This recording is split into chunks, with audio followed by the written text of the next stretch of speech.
What it do, boo-boos? I hope everybody's doing well. We're here for our 2024 prediction series. We back at it. Me. We're here for June 2024, taking a look ahead to see kind of what the month might bring us. And it really piggybacks off of May. I feel like May hinted at some things maybe starting to come into manifestation, and then maybe us having a little bit of a wobble in our consciousness with our newly cemented confidence and self-worth. And so we've been overcoming patterns that have been long held for a really long time. And this is the first year of our lives where we've had this level of self-awareness and this level of practice with the devotion of self-mastery to try to put those practices into place in real time, and having set ourselves up for the best success so far. So having said that, we find ourselves in June, maybe in new situations and new opportunities, feeling invigorated and alive, if not a little bit insecure, like the novice, a little bit inexperienced, or a little out of our depth, or maybe a little out of our league. And so it's all about recentering our focus back on our self-worth and our certainty in the Creator and in the divine plan for us, and putting our faith in that and not in necessarily our own merits, because we can quickly mess that up.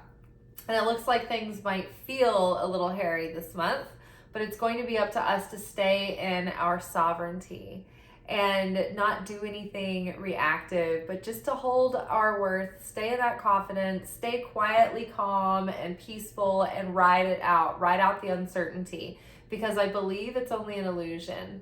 And there may be very real trickster energy at play, but there's no real threat to you or to us in the situation. And the more confident in that we can be, the more peaceful and graceful we will ride through the month.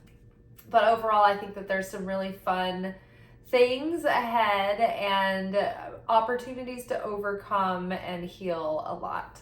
So let's get into it. The Wild Unknown Archetypes kind of kicks us off with the Queen energy of the month. This is sort of the energy that I feel like we're being asked to embody. The Queen is, can be either the queen of the good queen or the dark queen. And so the good queen is seated in her sovereignty. She's at peace. She knows that she's not chasing after knights and princes. She's sitting on her throne, seated in her worth, in her cosmic sovereignty, and knows that the king energy is going to be drawn to that, to combine kingdoms, right? The king is coming with his own kingdom to add to the situation, bringing us up to the level of Empress energy, which is also mentioned in this card, which is an ongoing theme of this year, of bringing that internal feminine intuition and feeling and emotion and that understanding of the depths and of the spirit world and of self into our outer expression of self, and our ability to take action according to that inner guidance and intuition and be led by spirit and guided, which will lead to cosmic sovereignty and, having a strong relationship with source that results in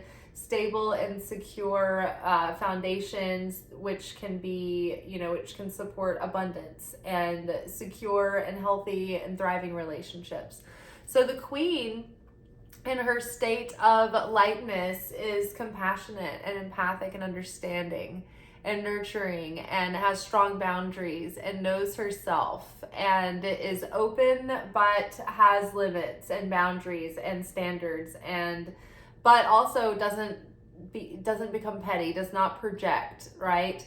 So it leads through inspiration, but doesn't have controlling issues about other people. She lets people have their own freedom to thrive, right? A happy kingdom is one that's not micromanaged by the queen. It's one that is free to be themselves and thrive and create. And that's inspiring. And so that leads through, that's like the kind of leadership that inspires others to grow and expand and become more of themselves, rather than the dark queen who seeks to control and be tyrannical and is insecure and petty and competitive and greedy and power hungry, and the hungry ghosts, that are never fulfilled. It's just lavishness and empty indulgences, and it becomes argumentative and combative in the kingdom that's always at war and out of balance and impoverished. So think about what kind of kingdom you are ruling and what kind of queen you are becoming. And when we embody that higher octave of the queen and we sit in that sovereignty and we can choose with discernment and act on that divine timing and instinct, then that king, that masculine energy that is in its full healed, balanced embodiness is then drawn in, right? And so I feel like this spring, summer, there is a real potential for literal romantic partnership in the air. If you're not already in a partnership that could deepen or go further, has potential to, you could be meeting someone. If you are single, you could be meeting someone new, or you could start to meet new people that are of the caliber that have potential to become legitimate partnerships. So, but that all depends on your ability to embody that that queenship, that ability to honor the self, to have self-love, to have self-respect, and to also have the ability to give space and freedom and know the difference of maintaining that balance, that goodliness. From the Wild Unknown Alchemy, which addresses our process, synchronicity comes up. So it's like within our spiritual process this month, we need to watch for signs and synchronicities that are going to be leading us along or leading us to information that we need or messages that we need to hear. But synchronicities require a couple of things from us. They require our willingness to participate and our relationship with source and spirit, where we build a vernacular of language that we understand to mean certain things.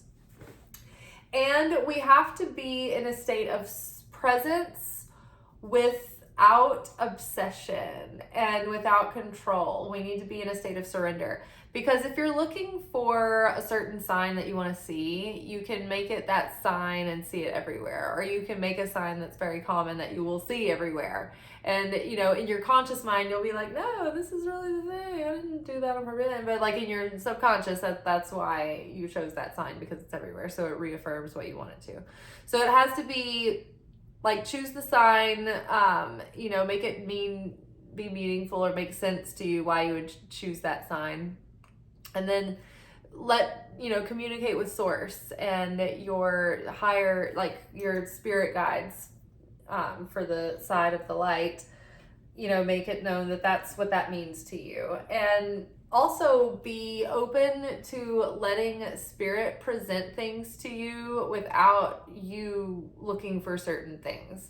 Like when you can go through life and suddenly the atmosphere or the scenic situation that you're looking at presents a message to you that's very clear that you weren't looking for, that you're just like, oh my God, I can see this scene playing out, and it's this storyline or this narrative, oh my gosh. And it's like signs that you weren't looking for, but that nature presents you these omens, or like somebody walks by and says just the right thing and you're like, whoa, that is totally directly directed at me, and they didn't even know that. So those are the kind of synchronicities that jump out at you and grab your attention, that you can't look away from, that are undeniable, that kind of kick you in the gut, they're not the ones that you go around looking for all the time.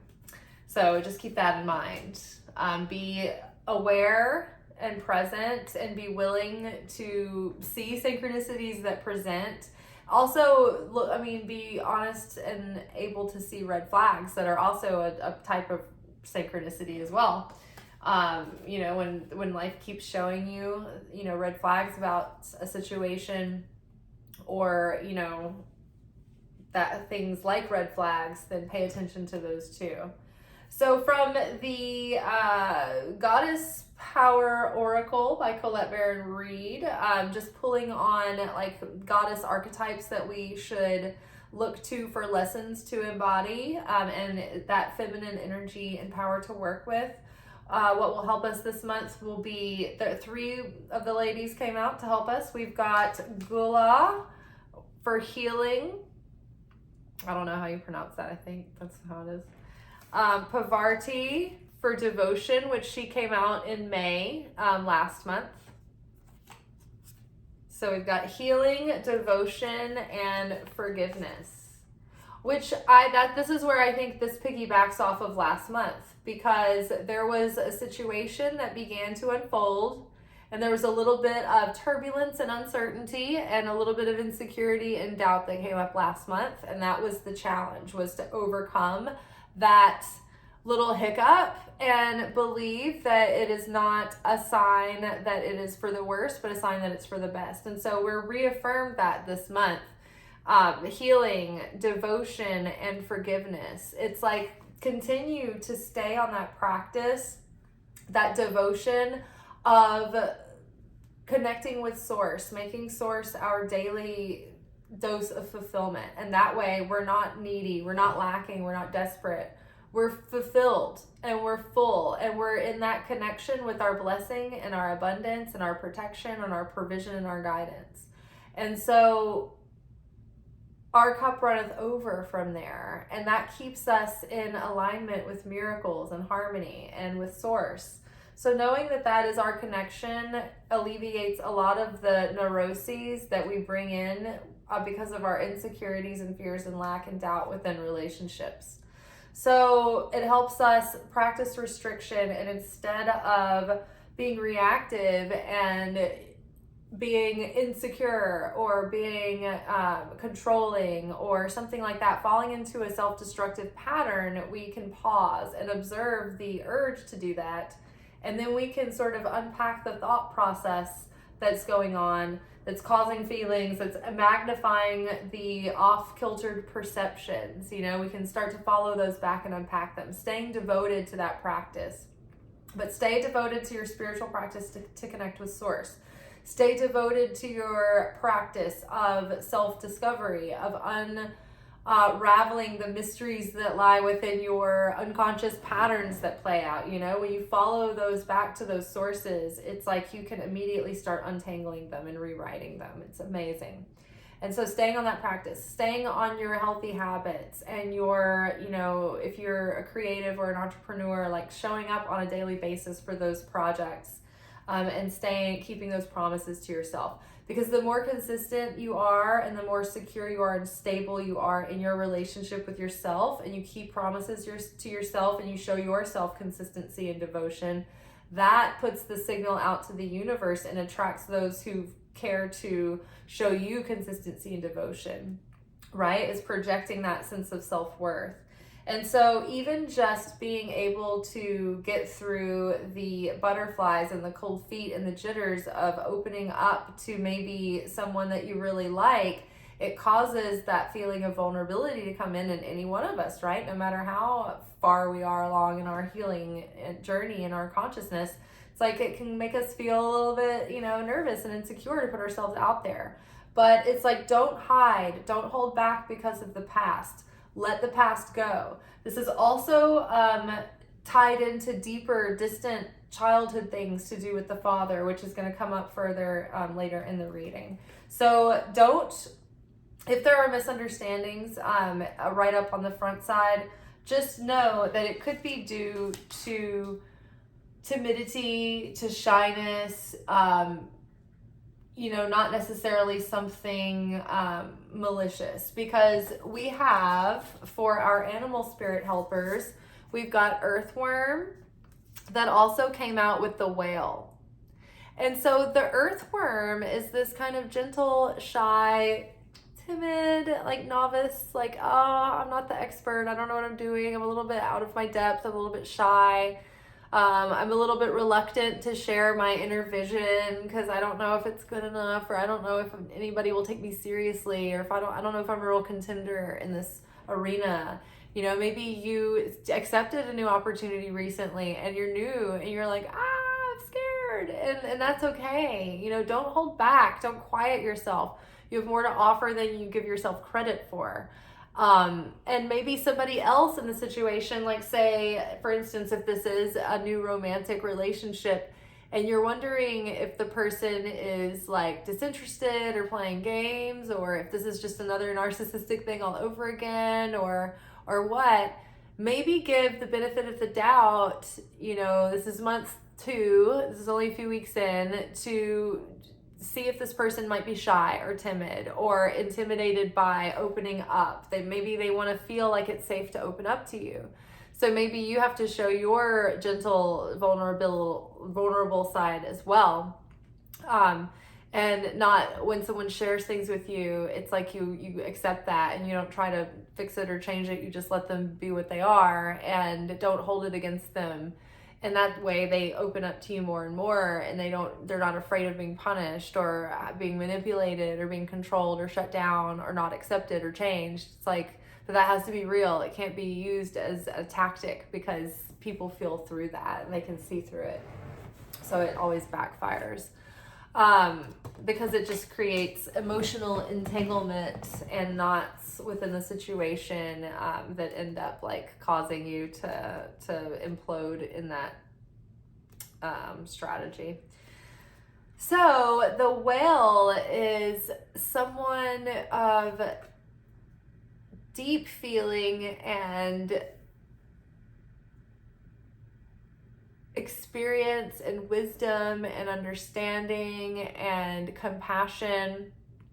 The whale, it's like, can witness someone and see them in the depths, through to their depths. And so it's like, maybe, we need to tap into our depths within to connect with that inner master within us, and that inner mastery within us to be calm and to be peaceful and to be loving and serene, even in the midst of what might feel like conflict or uncertainty, or even like competition that's making you feel threatened and you're like, I don't know how to handle this. It's just like, just keep your peace, keep your depth, your like the weight of your majesty. Whales, they're so like, their enormity makes them so majestic, right? And so just hold on to what makes you majestic, that quiet depth, rather than yapping small dog energy. I'm gonna read earthworm and the whale to you.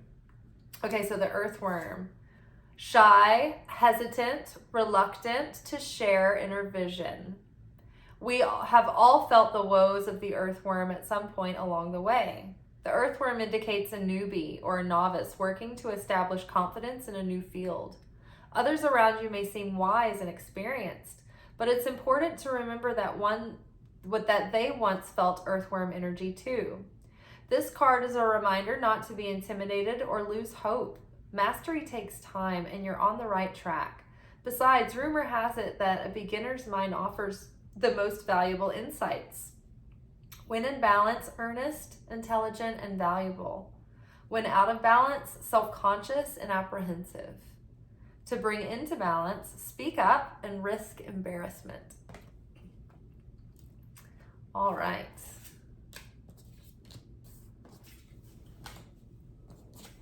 Whale: desire to delve deeper, profound peace, ancient wisdom. The whale represents profound emotional health and stability. Whale personalities are not afraid of emotional expression or traversing difficult terrain. as they have overcome many challenges in their lives. These experiences have enriched them, given them stability, strength, and a depth that is rare. Whale energy is usually linked to the feminine forces of compassion and communication.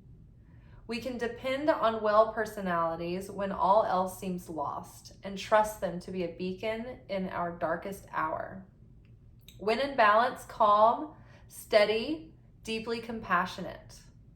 When out of balance, heavy, slips into the old story. To bring into balance, regular self-care.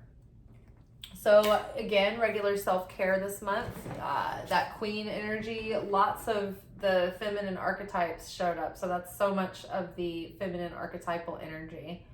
I'm going to talk about our 4 tarot cards that are accompanied with my straightforward oracle cards, and then we'll finish with the messengers from the Winged Enchantment, because I'm going to read those too. Those are good to finish with. So for week 1, and this is sort of like each card builds upon the energy of the whole month, but I pulled week by week, but it's kind of like it can be present throughout the month. So week 1, we've got Ace of Wands, followed by 8 of Swords in week 2, followed by the Tower, a sudden change, a sudden shift in the circumstances in week 3. And in week 4, we've got 5 of Swords. Don't panic. So, giving more elaboration on the Ace of Wands, it's just as expected. It's like emotional renewal and don't be lazy. So the Ace of Wands is like a rebirth of spirit, a rebirth of like motivation and inspiration, passion, determination, drive, willpower, sex drive. It could be like a sexual attraction and a chemistry that's igniting between 2 people. Or this could be describing the active desire that you have to put effort in and masculine energy into sharing your life force and energy and focus into your manifestations, what you want to create, what you want to attract in.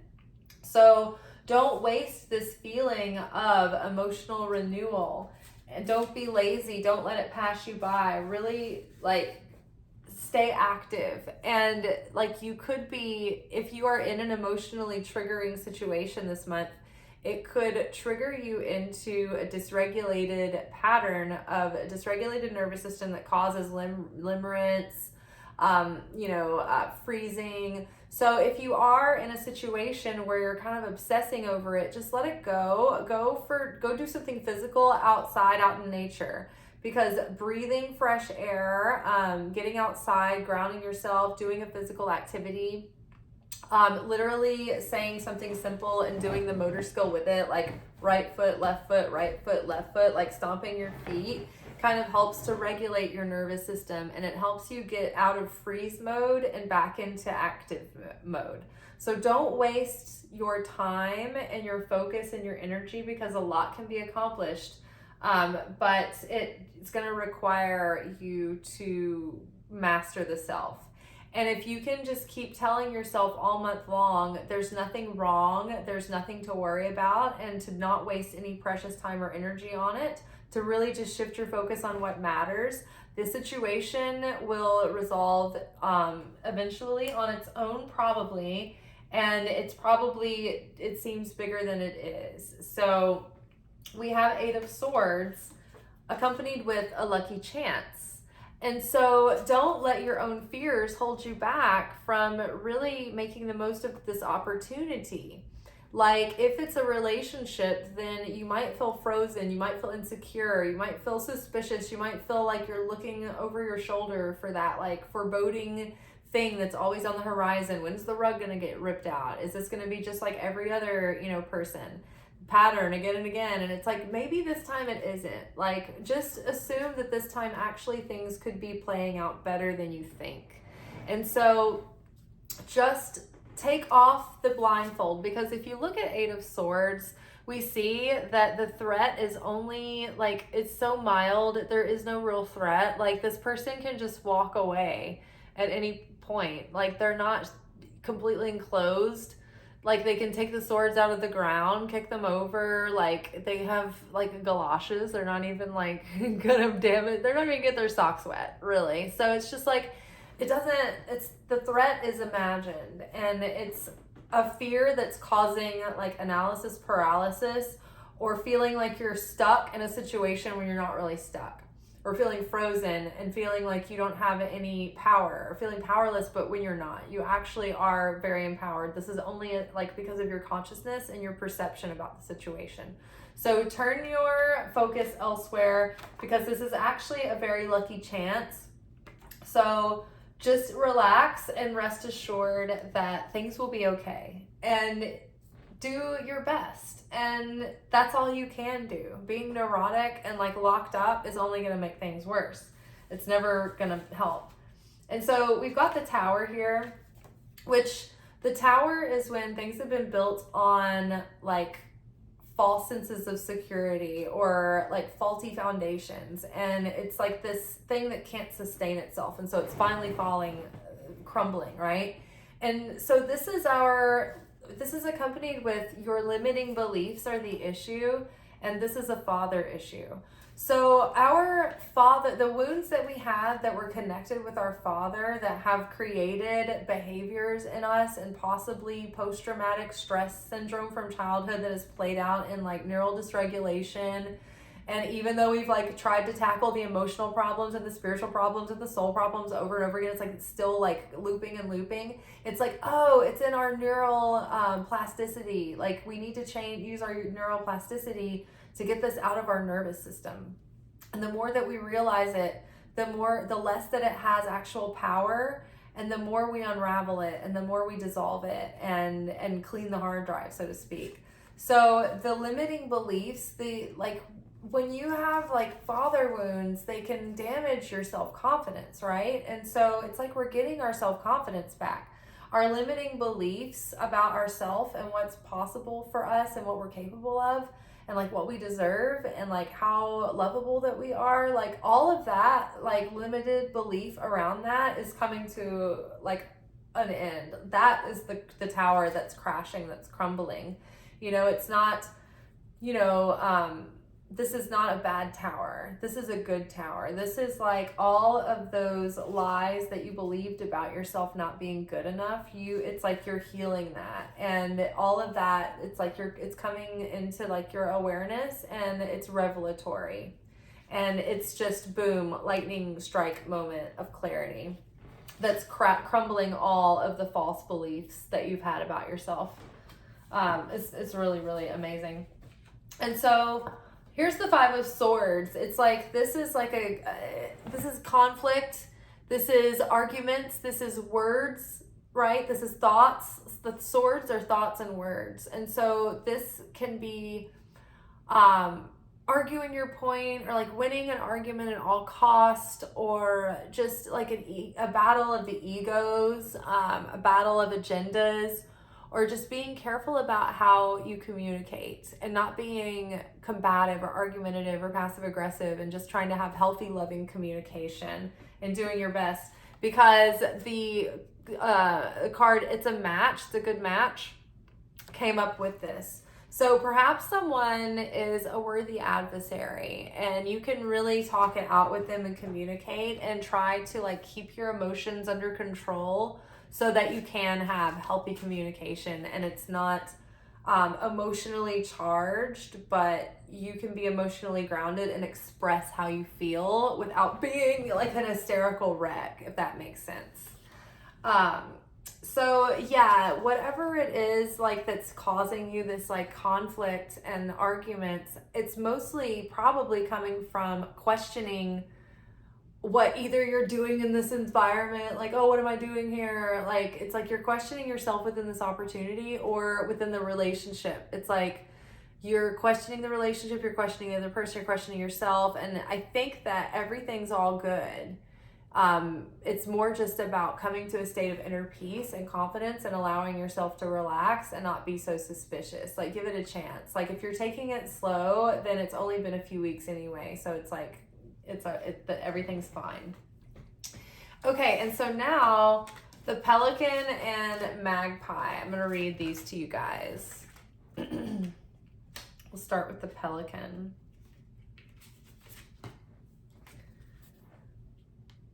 I am pelican, the bridge of the head and the heart. I am careful observation. I am planning with room for negotiation. I am the skills you need to reach the goal at hand. I am unfettered determination. I am the use of team dynamics. Your outlook is too heavy. Your viewpoint too restricted. What you require is a greater adaptability. I am the release of expectation. I am the effortless flow of one thing to another. I am your need to let things unfold and take the best catch. You may have stepped in your own way. You may well be tripping over your own feet. Stay focused, but do not lose sight of the bigger picture. You will always find what you need. You are positive and productive. You are effortless acquisition. You are abundant in resources. You are pelican. Yay! All right, and magpie. I am magpie, the grand master of complexity. I am dabbler, thief, and magician. I am the great illusion, reflecting multiplicity of experience. Things may not be what they seem, but they could be better than you had ever imagined. There may be tricks about, but you need to stay focused, you need to stay one bold step ahead. So there may be tricks about, but you may need to stay one bold step ahead.